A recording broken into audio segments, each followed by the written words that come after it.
బంకర్ల నుంచి ప్రజల్ని బయటికి రావాల్సిందిగా ఇజ్రాయెల్ ప్రభుత్వం ఆలోచించిందట. సిచ్యువేషన్స్ అండర్ కంట్రోల్, అందరూ బయటికి వచ్చేయండి, మీ పనులు చేసుకోండి, మిమ్మల్ని కాపాడడం కోసం మేమున్నాము, you are our super heroes అంటూ కూడా అక్కడి ప్రజల్ని అభివర్ణిస్తూ ప్రభుత్వం ఆదేశాలు జారీ చేసింది. సో ఇరాన్ వైపు నుంచి ఇప్పుడే దాడులు కొంత ఆగిపోయాయి. అటువైపు నుంచి ఇరాన్ మరో పెద్ద ప్లాన్కి సిద్ధమవుతున్నట్టు తెలుస్తోంది. ఏకంగా అలీ ఖమేనీని హత్య చేయడానికి ఆలోచించిన నేపథ్యంలో, ఈ రిలీజియస్ కాన్ఫ్లిక్ట్స్ నేపథ్యంలో, ఈ రిలీజియస్ ఇష్యూస్ని తెర మీద తీసుకొచ్చి ఇరాన్, ఇరాక్, ఏకంగా పాకిస్తాన్ కూడా ఇరాన్కి మద్దతుగా నిలబడబోతుందట. అయితే ఈ మతపరమైనటువంటి దేశాలన్నీ ఏకమైపోయి మరోసారి మూకుమ్మడిగా దాడి చేయాలని ఆలోచనతో ఉన్నాయట. ఎస్ సార్, మా ప్రతినిధి ఏపీ రిపోర్టర్ కృష్ణమోహన్ మరోసారి సిద్ధంగా ఉన్నారు. ఎస్ కృష్ణమోహన్, సో మతాల పరంగా దేశాలన్నీ ఏకమవుదాం, దుబాయ్, ఇరాన్, ఇరాక్, పాకిస్తాన్ అంతా ఏకమైపోయి మనమంతా కూడా మళ్ళీ ఇజ్రాయెల్ పైన దాడి చేద్దాం, ఎందుకంటే తమ దాకా వచ్చింది అంటే ఆలోచించాల్సిందనేటువంటి మాటను మరంతా మాట్లాడుతున్నారు. నిజంగా ఇలాంటి జరిగితే పాకిస్తాన్ కూడా ఏకమవుతుందట. సో ఇదంతా నిజంగా జరిగితే ఏం జరగబోతోంది? అంటే బేసిక్ గా ఈ ఆలోచన ఇప్పుడు కాదు, ఇది చాలా కాలంగానే జరుగుతున్న పరిస్థితి. ఇప్పుడు జరుగుతున్న ఇజ్రాయెల్ ఇరాన్ మధ్య జరుగుతున్న ఈ దీంట్లో కొంత ఆ ముస్లిం కంట్రీస్ మొత్తం కూడా కొంత ఏకం కావాలనే ఒక ఆలోచన చాలా కాలం నుంచి జరుగుతుంది. ప్రధానంగా పాకిస్తాన్ కూడా ఇరాన్కి పూర్తిగా మద్దతు ప్రకటిస్తోంది. మరోవైపు గల్ఫ్ దేశాలు కావచ్చు, గల్ఫ్ దేశాల్లో కొన్ని ఇరాన్కి మద్దతు తెలిపే పరిస్థితులు ఉన్నాయి. ఇరాన్, ఇరాక్, అలాగే గల్ఫ్ దేశాలు కొన్ని, అలాగే పాకిస్తాన్. ఇప్పుడు పాకిస్తాన్ కూడా క్లియర్ గా పూర్తిగా మద్దతు తెలిపి ఇజ్రాయెల్ ని అడ్డుకట్ట వేయాలనేది ఒక ప్లాన్ ఆఫ్ యాక్షన్. అయితే నిన్న రాత్రి నుంచి ఈ రోజు ఉదయం దాకా జరిగిన కొన్ని పరిణామాలు, అంటే అమెరికా లాంటి దేశాలు, లేదు రష్యన్ పునీత్ మాట్లాడడం, ఇవన్నీ జరిగిన తర్వాత కొంత సినారియో మారే పరిస్థితి అయితే కనపడుతోంది. ఇప్పుడు ఇజ్రాయెల్ కి మద్దతుగా, ఒకవేళ నిజంగానే ఇరాన్ కు మద్దతుగా ముస్లిం దేశాలన్నీ కూడా ఏకమైతే, మరి ఇజ్రాయెల్ కి మద్దతుగా కొన్ని దేశాలు, కొన్ని ప్రపంచ దేశాలు కూడా పూర్తిగా మద్దతు తెలిపే పరిస్థితి. సో ఇక మతపరమైన అంశాలుగా డివైడ్ అయిపోతే అప్పుడు క్రిస్టియానిటీ వర్సెస్ ముస్లిం మధ్య కొంత గ్యాప్ వచ్చే పరిస్థితి అయితే ఉంది. ఆ దిశగా కొంత దేశాల పరిస్థితి కూడా ఉంటుంది. కానీ అటువంటి సిచ్యువేషన్ బహుశా ఇంత త్వరగా రాకపోవచ్చు అనేది కొంత అంచనా. బట్ ఈ అంటే మతపరమైన అంశాలకు సంబంధించిన వ్యవహారంలో వేరే దేశాలు మధ్య కూడా కొంత గ్యాప్ ఉంది. బట్ ఏదైనా ఇప్పుడు జరుగుతున్న దౌత్యపరమైన అంశాలు కావచ్చు, లేకపోతే వరుసగా జరుగుతున్న ప్రపంచ దేశాల మధ్య జరుగుతున్న కొంత మీటింగ్స్ కావచ్చు, ఈ రెండు దేశాలు ఇజ్రాయెల్, ఇరాన్ మీద ప్రపంచ దేశాలు చేస్తున్న కొంత ఒత్తిడి కావచ్చు, దీంతో కొంత సమస్య పరిష్కారం అవుతుందని భావిస్తున్నప్పటికీ కూడా ఎక్కడ పూర్తి స్థాయిలో దాని మీద ఒక క్లారిటీ రావట్లేదు. రెండు దేశాలు వెనక్కి వెళ్తాయా, లేదు వీళ్ళ మధ్య ఎవరైనా పెద్దన పాత్ర పోషించే ప్రయత్నం చేస్తున్నారా?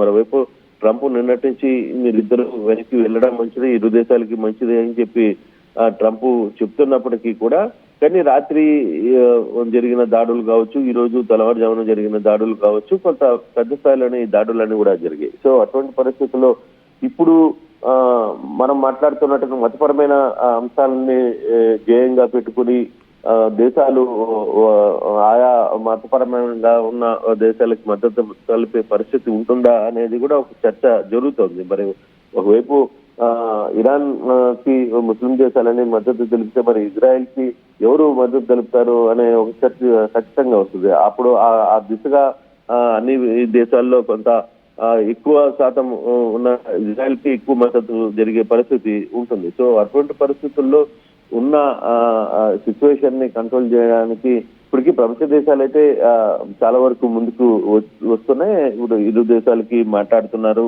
మీరు తగ్గాల్సిన పరిస్థితి ఉంది, వెనక్కి వెళ్లాల్సిన పరిస్థితి ఉంది. ఇప్పటికే పూర్తిగా ఇరాన్ చాలా పెద్ద స్థాయిలో నష్టపోయింది, దాన్ని కంట్రోల్ చేయాల్సిన పరిస్థితి ఉంది అని చెప్పి చెప్తున్న నేపథ్యంలో ఇరాన్, ఇరాక్, మరోవైపు అలాగే గల్ఫ్ కంట్రీలు కావచ్చు, ఇప్పుడు పాకిస్తాన్ రోల్ ఏ విధంగా ఉంటుంది?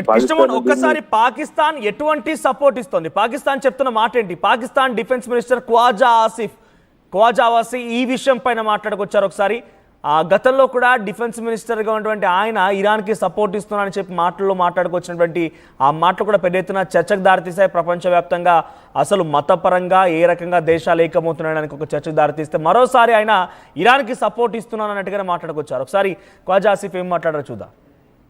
ईरान की वसातत से मुकम्मल यकजहती का इजहार हम करते हैं अपने ईरानी भाइयों के, और इस आजमाइश की घड़ी में हम उनके साथ हैं, हर तरीके से उनके साथ हैं। उनको जिस किस्म की ज़रूरत होगी इंटरनेशनल लेवल पे, यूनाइटेड नेशंस पे या किसी और अदारे पे या इस्लामिक कॉन्फ्रेंस के अदारे पे, कहीं भी हम उनके मफादात का जो है तहफ़्फ़ुज़ करेंगे इंशाअल्लाह ताला। वो हमारे भाई हैं, हमारे हमसाए हैं, उनका दुख दर्द, उनकी खुशियाँ, उनका गम जो है हम हमारे साथ जो है मुश्तरक है।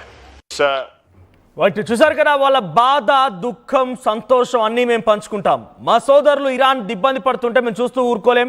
డెఫినెట్గా మా సపోర్ట్ని ఇరాన్కి అందిస్తామన్నటువంటి మాటని ख्वाजा ఆసిఫ్ మాట్లాడుకొచ్చారు.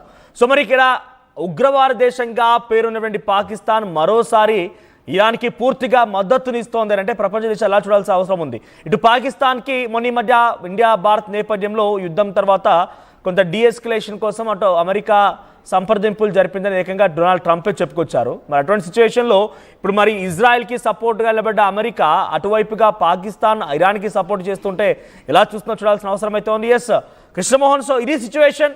సో ఈ రకంగా బహిరంగంగానే ప్రకటిస్తూ ఉన్నారు. ఏకంగా పాకిస్తానే కాదు, సౌదీ, దుబాయ్, ఇక ఇతరత్ర దేశాలు అన్నీ కూడా సపోర్ట్ రాబోతున్నాయి. ముఖ్యంగా ఇరాక్ అయితే ఏకంగా ఇజ్రాయెల్తో బార్డర్ షేరింగ్ ఉంది. సో ఆ బార్డర్ షేరింగ్ కూడా కనబడుతోంది. సో ఈ సిచ్యువేషన్లో ఈ దేశాలన్నీ ఏకమై యుద్ధానికి రంగంలోకి దిగితే ఏకంగా అలీ ఖమేని టార్గెట్ చేస్తూ వస్తున్నారనేటువంటి విషయంలో అంతా అలర్ట్ అయిపోయి రంగంలో కనుక దిగితే పరిస్థితి ఏంటి?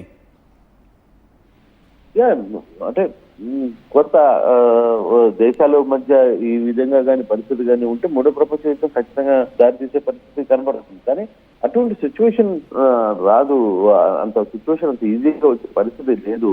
మన కారణం ఏంటంటే ఏ దేశాల మధ్య ఆ దేశాలకు సంబంధించిన ప్రాంతాల్లో కేవలం ముస్లిం దేశాలైనంత మాత్రాన ఆ షేర్ ఎక్కువగా ఉండొచ్చు, అంతేగాని అక్కడ అన్ని దేశాల అన్ని మతాలకు సంబంధించిన వ్యక్తులు ఉంటారు, వాటికి సంబంధించిన అధికార యంత్రాంగం పనిచేస్తుంది, వాళ్ళలో కూడా కొన్ని సిచ్యువేషన్స్ ఉంటాయి. బట్ అంత మాత్రాన పూర్తిగా కూడా మతపరమైన దేశాలకు ఆ మతం సంబంధించిన ఇతర దేశాలు మద్దతు పలుకుతాయి అనేది అయితే అది ఛాన్స్ చాలా తక్కువగా కనపడుతుంది. బట్ సిచ్యువేషన్ లో ఇప్పుడు ఇజ్రాయెల్కి